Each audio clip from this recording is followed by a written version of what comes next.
From Fox 55 Sports, this is The Locker Room.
Say good evening to you all. Welcome inside the final basketball edition of The Locker Room. That man is Elijah Collins. My name's Justin Prince. Thanks so much for making us a part of your Friday night. Elijah, it's here. We made it. State Finals week here in the Hoosier State. Yeah, you got that right, Justin. And somehow, some way, we still have two teams vying for those state championship trophies, and the story of their seasons really couldn't be more of a polar opposite. Yeah, Blackhawk Christian, Southwood, the two area squads still standing 26-3. The Braves have been one of the best all season long in Class 2A. Meanwhile, the Knights, they've come out of nowhere after entering sectional play with a sub-500 record. We're going to take a look at both of those squads tonight, but we're going to begin things in 2A with the Blackhawk Christian Braves. BC, as I said, comes into the state finals 26-3, winners of their last 11 games. This will be their third state finals appearance for this program in the last 5 seasons. The previous 2, you may remember, they went pretty well. In 2019, Blackhawk won its first state title, topping Bar Reef by 17 in the 1A title game. Then in 2021, they knocked off Park Heritage by 15 in the 2A title bout for their second crown. State title number 3 might be a bit harder to come by. First off, there's no Caleb First. Second, they're going to see one of the state's best players in Central Florida commit, Joey Hart, and one of the best teams in 2A's top-ranked Linton Stockton Miners. The Miners are 29-1. Their only loss this season came in December against a school from Kentucky, but led by the experienced trio of Gage Sefton, Josh First, and Jimmy Davidson. This group is ready to take care of business on Saturday. We're confident, we love who we got. We wouldn't trade our locker room for any other one, but, we play a good opponent, so we'll have to bring it for sure. And we're going to key in on him, definitely, but then just as a unit, all 5 need to be on the same page guarding everybody because they have some shooters around them too. So I think the biggest thing is that we all communicate, know where those 2 guys are, especially Hart. We're going to have to stop him. It's really difficult to stop him. It's more of we want to make it really difficult for him. We want to make him earn his shots. We want to challenge, make everyone a tough shot, so to speak. Even though for him, being a great shot maker, he's probably thinking it was a pretty easy shot. But we want to make him earn them, make them get hard, tough baskets. It's not just the guy who's guarding him's job to stop him. It's everybody else. Everybody else has just got to be in their gaps and off their man, helping the guy who's guarding him and just make sure to give him no easy buckets and just do our best as a team to lock him down. When it gets to time to play, it doesn't matter the size of the floor, indoor, outdoor. Our guys will tell you the same thing. We just have to compete to our standard, and it doesn't matter who the opposition is. We're excited to get one more opportunity together. I have full confidence in my squad. I'll take us against anybody in the state, and I think the hunger we showed on Saturday against those 2 good opponents, if we keep that going, I think we'll have a good chance. Tip between the Braves and Miners is set for approximately 12:45 tomorrow afternoon down in Indy. We're going to be there. We'll bring you full coverage of the action tomorrow night. Elijah. All right, as for the 1A state championship, Southwood and Indianapolis Lutheran take center court. Both teams looking for their first ever state title. Southwood enters the match under first-year head coach Christian Perry, and despite the slow start to the season in which they went 0-5, the Knights have shown their offensive power down the stretch. The team is averaging just over 64 points in postseason play and outscore their opponents by 16 points. Indianapolis Lutheran is led by sophomore guard Lonte Ward, who's averaging just over 13 points, and he's one of the 3 players that'll be on the watch list come tomorrow. They have a really good shooter outside that we have to know where he's at all the time. They have 3 or 4 guards that can penetrate and hurt you. They got a set of twins inside that are 6'5", and we have to contend with them and make sure they're not getting little easy buckets underneath. So we got to stop the penetration, watch the three-point shooting, and block them out. And our pressure has to work on defense because that generates our offense. We're not going to go out there and play horse and try to beat them just standing still and shooting shots. Our defense has to be effective.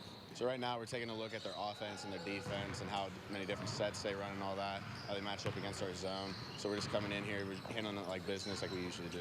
I'm just trying to make sure I don't get too amped up over it, because if I think about it enough, then I'm going to overthink everything. Like, everything's going to come harder to me. So I just got to think about it like it's one more game. We're just in a different stadium, and it's just going to do what we do. You know, the mindset is we're going to out-tough them. We're not going to get punked. Our expectations have always been to go to state and to win it. But we're going to go out there and be tougher than them and just, you know, mentally tougher than them. We just got to stay positive and make sure we're ready. Stay determined this week. Don't let the outside distractions get to us. We'll be ready for Saturday. The Knights and Saints square off at the Gainbridge Fieldhouse tomorrow at 10:30 a.m. And, of course, we'll be sure to have all the highlights and post-game sound for you in our show later that night. All right, so with state finals less than 12 hours away now, we thought it was only right to check in with our favorite prep hoops prognosticator, Dan Vance of Outside the Huddle, to get his thoughts on tomorrow. Here's part of my conversation with him. We're going to start things in Class 2A with Blackhawk Christian, making their third state finals appearance in the last 5 years. Just what's to say to the testament that they've built, to the program that they've built over there at Blackhawk Christian? Yeah, I mean, I think that maybe this state finals is a bigger testament than any other appearance they've made. And that's because of the changes they've had. And obviously that goes into the coaching change with Matt Roth taking over for the late Mark Davidson.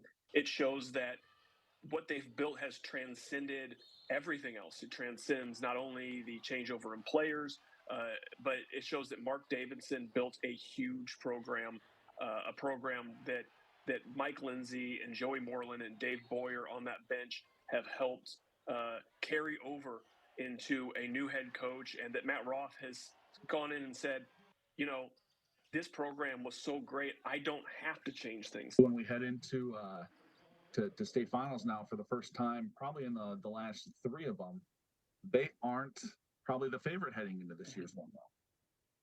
Yeah, they're probably not the favorite. I mean, Linton Stockton has not lost to a team in this state, and I think that's a huge thing to point out about this team. Nobody in the state of Indiana has beat them. Joey Hart is obviously a phenomenal player for them that can do so much in so many areas and affect the game so differently. And he's obviously not the only guy they have.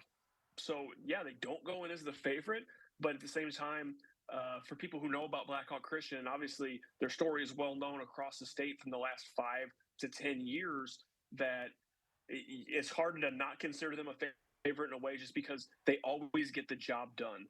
And there's been times, yeah, of course they haven't, but the most of the time they do, and they've seemed so refocused after that couple of losses they took towards the end of the regular season, that they've just kind of been rolling. So not the favorite, but I don't think that the gap, if there is one, is very big. One key from you for Blackhawk Christian to go out there and win this basketball game Saturday afternoon. I think the key for them is to just, you know, it's silly. It's stay the course. You know, they are a great team at being able to adapt to paces, be adaptable, jump in where you need to, be the type of players you need to be. If you need to slow it down, if you need to speed it up, they've been great at that, especially in this postseason. And I think that's the thing, is they've been able to adapt themselves, so nobody has felt comfortable against them. So you just have to adapt. Linton Stockton can change the pace really well, and so Blackhawk Christian is going to have to adapt, and it comes down to the 6 of them that play significantly, and do the little intangible things to create their own version of chaos as they adapt to what the other team has decided to do. And I think that's been the key for them all year, and it will continue to be the key. Going to put you on the spot real quick. Give me your prediction for Saturday's game, Blackhawk Christian, Linton Stockton. And, you know, I think that it's, at least for us in this area, it's silly to predict anything and not give Blackhawk Christian the edge. I think it's a big game. I think it's an emotional day for them for a variety of reasons that we all are aware of. And I'm going with Blackhawk Christian. Perfect.